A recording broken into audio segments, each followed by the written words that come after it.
આજે રાત્રે 1 વાગે અમારી નાયબ કલેક્ટર પ્રાંત ચોટીલાની ટીમ તેમજ મામલતદાર થાનગઢ અને મામલતદાર ચોટીલાની સંયુક્ત ટીમો દ્વારા થાનગઢ વિસ્તારની અંદર થાનગઢથી તરણેતર સ્ટેટ હાઈવે એટલે કે સૂર્યા ચોકથી તરણેતર જે સ્ટેટ હાઈવે આવેલો છે ત્યાં સરકારી સર્વે નંબર 79, 81, 89 અને 349 કે જે રોડની તદ્દન ટચ એટલે કે લાગુ સર્વે નંબરો આવેલા છે।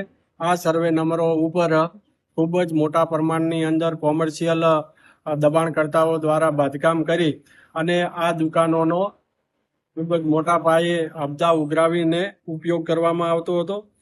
આ દબાણોની જો વિગતે જોઈએ તો આશરે 231 જેટલી કોમર્શિયલ હેતુ માટે દુકાનો આવેલી હતી। 7 સેનેટરી વેરના કારખાના બનાવવામાં આવેલ હતા, તેમજ એક આશાપુરા હોસ્પિટલ, તેમજ 17 જેટલા રહેણાંકના પાકા મકાનો અને બંગલાઓ, એમ મળીને કુલ 260 જેટલા ગેરકાયદેસર દબાણકર્તાઓ દ્વારા આ કોમર્શિયલ એક્ટિવિટી માટે દબાણ કરવામાં આવેલા હતા।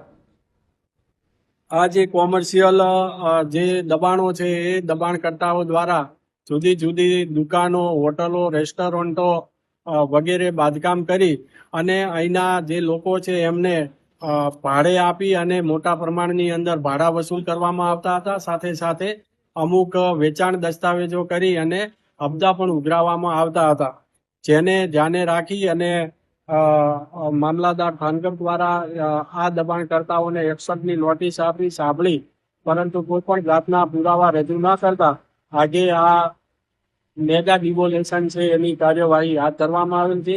આ ડિમોલેશનની અંદર કુલ 4 જેસીબી મશીનની મદદથી આ ડિમોલેશનની કામગીરી ચાલુ છે।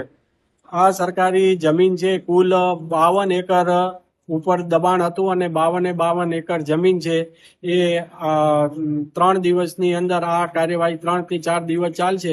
52 એકર જમીન કે જેની કિંમત 210 કરોડ અને 26 લાખ રૂપિયા થાય છે, જે તમામ જમીન છે એ ખુલ્લી કરી અને કબજો મેળવી અને ત્યારબાદ તાર ફેન્સિંગ કરી અને સાચવણી કરવામાં આવશે।